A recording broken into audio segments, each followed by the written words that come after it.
Imagine being ill and partially crippled, and yet your husband is serving as President of the United States.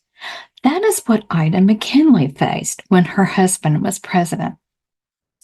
He characterized her as an invalid, although not in the sense that we would think of an invalid.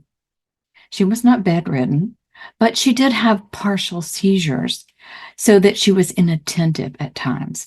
And he wanted to keep that from the public because at that time, if you had partial seizures or seizures of any kind, people assumed that you were mentally ill.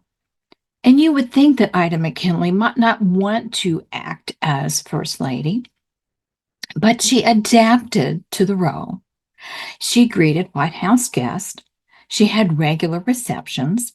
And if she could not attend a charity event, she would send a large arrangement of flowers, or she would send some of her needlework for people to use for auctions.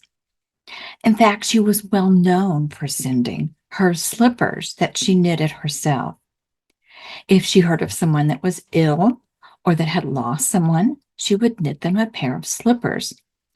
She would also reach out to women who needed to find jobs, and she encouraged women's education, and she encouraged the women's vote.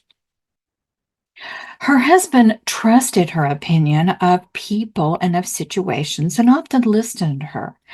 For instance, in the case of Lieutenant Colonel Roosevelt, who wanted to free Cuba from Spain, she encouraged that. Women have always had influence if they wanted it. Listen to what the scripture says. In Genesis 1, it says, "Be fruitful and multiply and fill the earth and subdue it and have dominion." I think just like men needed women to multiply, we're part of that subdue and having dominion.